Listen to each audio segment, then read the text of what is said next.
Study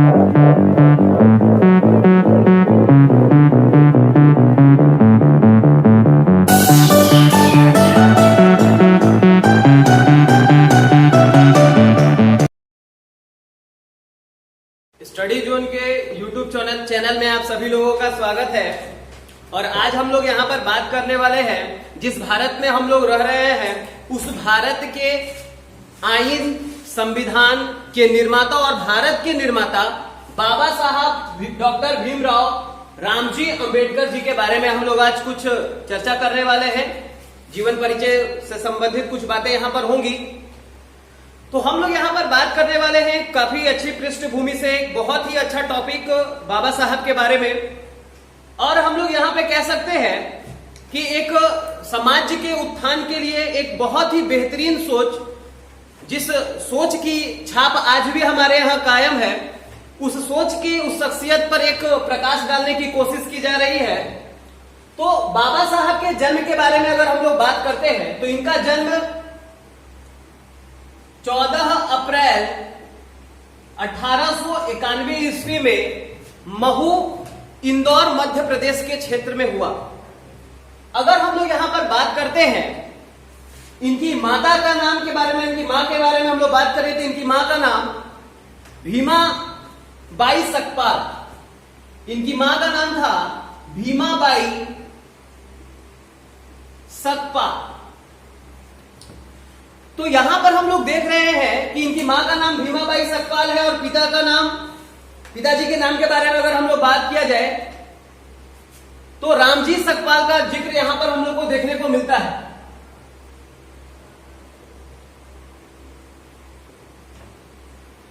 जी हाँ दोस्तों, इनके माता पिता के नाम को पहले रखने का मेरा पॉइंट ऑफ व्यू इसलिए मैंने बताया क्योंकि यहाँ पर बाबा साहब भीमराव रामजी अंबेडकर, इस पूरे नाम को हम लोगों को समझना है।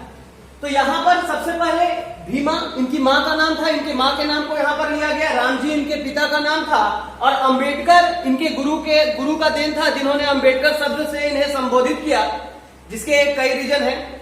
आगे हम लोग यहाँ पर बात करते हैं कि इनकी पत्नी का नाम।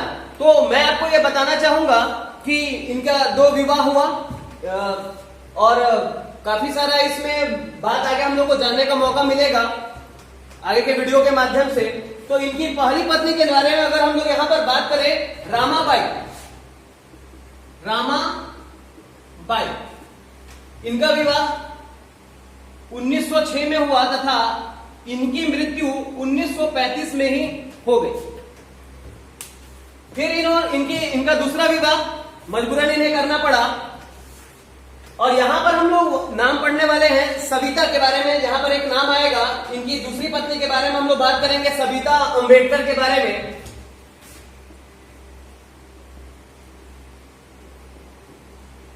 सविता अंबेडकर। तो एक पृष्ठभूमि से जुड़ा हुआ एक बात हुआ जिसमें हमने इनके जन्म का जिक्र किया, इनकी मां का, इनके पिता का, इनकी पत्नी के बारे में हम लोग बात करें। तो आगे हम लोग यहां पर अगर बात करते हैं, एक जिक्र और यहां पे हम लोग कर लेते हैं कि इनके पुत्र का नाम था भैया साहब अंबेडकर के नाम से संबोधित किया गया, भैया साहब अंबेडकर। आगे हम लोग यहां पर बात करते हैं तो अब यहां पर इनके जीवन से अगर कुछ जुड़ी बातें हम लोग बात करें तो यहां पर हम लोग को देखने को मिलेगा कि काफी संघर्ष का सामना इन्हें करना पड़ा। निम्न परिवार में इनका जन्म हुआ। वैसे तो इनके पिता सेना में थे,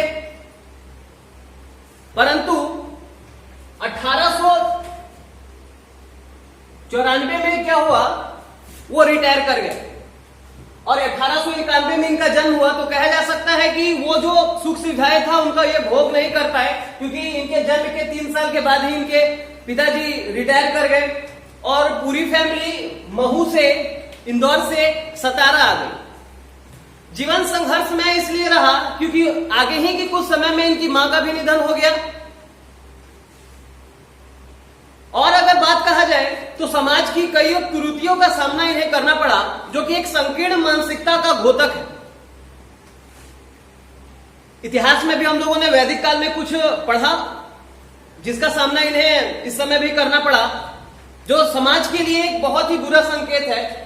यहां पे क्या होता है कि एक काफी निम्न परिवार में जन्म लिया इन्होंने और तमाम चुनौतियों का सामना करना पड़ा। इनकी एक आत्मकथा है वेटिंग फॉर माई वीजा, ऐसे करके कोई इनकी आत्मकथा, जिसमें इन्होंने अपने बहुत सारी घटनाओं का जिक्र किया। जिसमें मुझे एक घटना ध्यान पर आ रही है कि प्रारंभिक दौर में जब ये विद्यालय में पठन पाठन किया करते थे तो क्लास में भी इन्हें बैठने की इजाजत नहीं मिलती थी। बहुत सारे दिक्कतों का सामना करना पड़ा। कहा जाता है कि इन्हें पानी पीने के लिए भी काफी दिक्कत का सामना करना पड़ता था और जो वो चपरासी हुआ करता था वो जिस दिन आता था उसी दिन वो पानी पी सकते थे, क्योंकि वो ऊपर से पानी पिलाता था और ये चुल्लू में पानी पीते थे, और जिस दिन वो नहीं आता था तो वो पानी के लिए भी वंचित रह सकते थे। ये हमारे उस समय के समाज के लिए बहुत ही घटिया बात है। ये इस तरह का शायद नहीं होना चाहिए, परंतु कहा गया है कि संघर्ष में तपा हुआ इंसान ही महान बनता है। और इतनी बड़ी शख्सियत जिसने इतने संघर्ष का सामना किया और यहां पर इनकी मनोबल शक्ति इतनी दृढ़ थी कि इन संघर्ष का सामना करने के बावजूद इन्होंने शिक्षा के क्षेत्र में बहुआयामी ज्ञान प्राप्त किया। सभी क्षेत्रों में इन्होंने ज्ञान प्राप्त किया। शिक्षा से जुड़ी कुछ बातों पर हम लोग यहाँ पर विचार करने वाले हैं। तो हम यहाँ पर पाते हैं कि इन्होंने लंदन में, सबसे पहले हम लोग यहाँ पर बात करेंगे कि यूनिवर्सिटी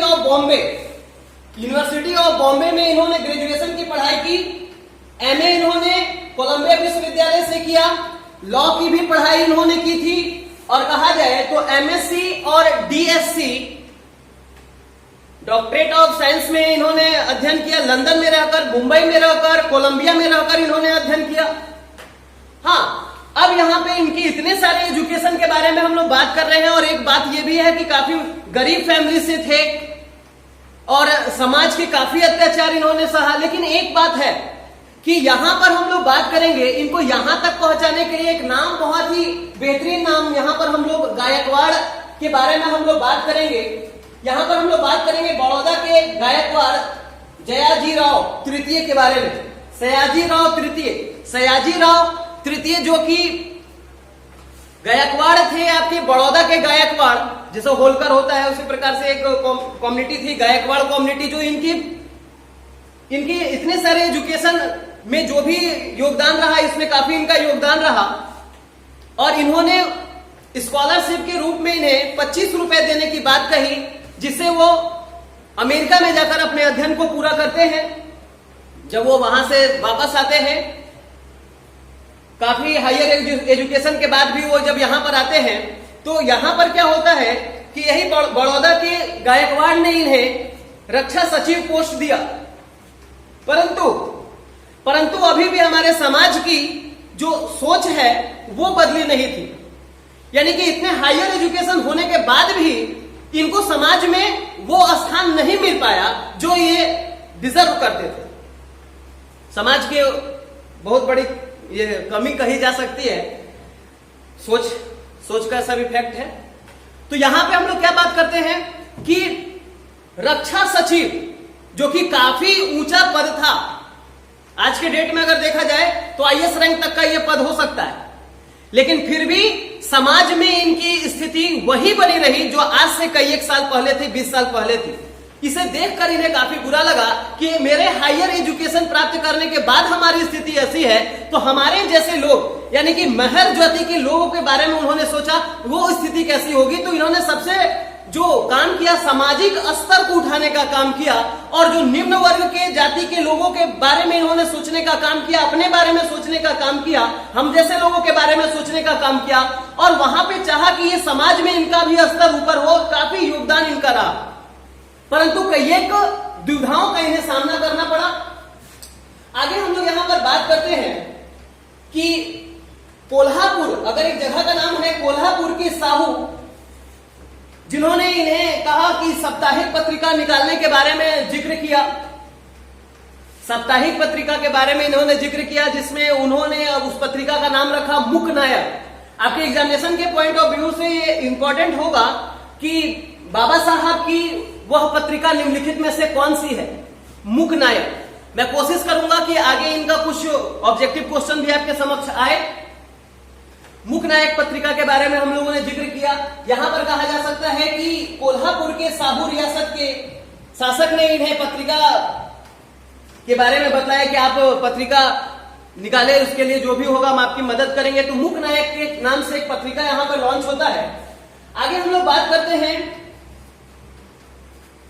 कि इन्होंने समाज के उत्थान के लिए एक संगठन तैयार करने की बात कही, जिसको हम लोग बहिष्कृत, जिसका नाम हम लोग कह सकते हैं बहिष्कृत हितकारी संगठन के बारे में हम लोग संस्था के बारे में का उदय हुआ, जन्म हुआ। और बाबा साहब के बारे में अगर हम लोग और जानने की बात करें तो यहां पर भारतीय संविधान को अगर देखा जाए तो भारतीय संविधान के जब निर्माण की बात हुई, भारत जब आजाद होता है, भारतीय संविधान के निर्माण की बात होती है, तो हर शख्स पीछे था और सबको पता था कि यहां पे सबसे ज्यादा हायर एजुकेटेड जो है उसी के हाथों में बागडोर संभाली जानी चाहिए। वैसे तो भारतीय राजनीतिक में बड़े बड़े चेहरे हैं, बड़े बड़े नाम हैं, गांधी हो सकते हैं, नेहरू हो सकते हैं, परंतु अगर संविधान, भारत के आईन को अगर किसी के हाथों में हमने देखा है तो हमारे बाबा साहब भीमराव अंबेडकर, यानी कि पूरे भारत के संविधान को का जो जिम्मा है हम बाबा साहब के हाथों में दिया गया। और इन्होंने बहुत ही अच्छे तरीके से इस पर वर्क किया, बहुत ही अच्छा कानून इनके द्वारा लाया गया, जिसके बारे में हम लोग पढ़ चुके हैं पिछले क्लासों में। आगे हम लोग यहाँ पर बात करेंगे, संविधान में भाग हिस्सेदारी के लिए भी बहुत सारा प्रॉब्लम क्रिएट हुआ इनके लिए। जैसे कहा जाता है कि सबसे पहले ये चुनाव लड़े बॉम्बे सीट से ये खड़े हुए, परंतु जो इनके प्रतिद्वंदी थे, प्रतिद्वंदी एक जगह इकट्ठे हो गए और उन्होंने कहा कि इन्हें जीतने नहीं देना है क्योंकि ये निम्न जाति का है। मानसिकता का असर है उस समय समाज पर। तो यहां पे क्या कहता है कि ये निम्न जाति का है, इसे जीतने नहीं देना है, और सभी उच्च जाति के लोग एक तरफ हो गए। और बॉम्बे में जो ये सीट पर खड़े थे, मतलब कि एक तरफ ये अकेले खड़े हैं और सारी कम्युनिटी एक साथ खड़ी है, तो जरूर उनको इस युद्ध क्या कहते हैं कि चुनाव में इन्हें हार मिला। परंतु उस हार के बारे में अगर देखा जाए तो सारे टीम एक तरफ थी और ये अकेले थे, जिसके चलते इन्हें हार का सामना करना पड़ा। लेकिन अगर कहा जाए बंगाल के बारे में, तो अगला चुनाव जब वो बंगाल से खड़े होते हैं, जो कि आज हमारा बांग्लादेश है, जहां पर मुसलमानों की संख्या अधिक है, वहां से ये क्या करते हैं, जीतते हैं। और तब ये संविधान सभा में भागीदारी इन्हें मिलती है। और उसके बाद इन्होंने बहुत सारा ऐसा काम किया जो हम लोगों के सामने है, बहुत ही रोचक बातें। आगे हम लोग यहां पर बात करते हैं, ये भारतीय संविधान के प्रारूप समिति के अध्यक्ष बने। और कहा जाए तो ये तीनों गोलमेज सम्मेलन में इनकी हिस्सेदारी रही। आगे हम लोग यहां पर अगर बात करते हैं कि पूना पैक्ट के बारे में, पूना पैक्ट जो कि बाबा साहब और गांधी जी के बारे में हम लोग यहां पर बात करते हैं। पूना पैक्ट में नाम गांधी जी का तो जरूर आता है, परंतु अगर हस्ताक्षर देखा जाए, पूना पैक्ट में मैं मानता हूं कि गांधी जी का नाम बहुत आता है, लेकिन हस्ताक्षर अगर देखा जाए तो बाबा साहब का हस्ताक्षर वहां मिलता है और मदन मोहन मालवीय का पूना पैक्ट के एग्रीमेंट पे आपको हस्ताक्षर देखने को मिल जाएगा। अब यहां पर हम लोग देखते हैं, इन्होंने अगर हम लोग ये देखें कि 1936 ईस्वी में स्वतंत्र मजदूर पार्टी का इन्होंने गठन किया। आगे हम लोग जब यहां पर बात करते हैं तो हम लोग पाते हैं 1954-55 के ड्यूरेशन में इनका स्वास्थ्य काफी खराब हुआ, क्योंकि बहुत सारी मानसिक प्रताड़ना इन्हें झेलनी पड़ी। बहुत सारा ऐसा जो इनके पिछले जीवन में व्यतीत हुआ, जो समाज पर एक कहा जाए कि बहुत बड़ा प्रहार है। इस तरह का घटना जो पीछे के समय में इन्होंने देखा, अपने निम्न जातियों को पर हो रहे अत्याचार के बारे में इन्होंने देखा, जिसके लिए इन्होंने बहुत प्रयास किया। तो कहा जाता है कि इन सभी बातों से वे काफी हर्ट हुए और 1954-55 के समय इनका तबियत काफी खराब हुआ। मधुमेह, डायबिटीज रोग से ये ग्रसित हो गए। बहुत सारी किताबों में लिखा है कि इन्हें धुंधला दिखने लगा। और इसी बीच 6 दिसंबर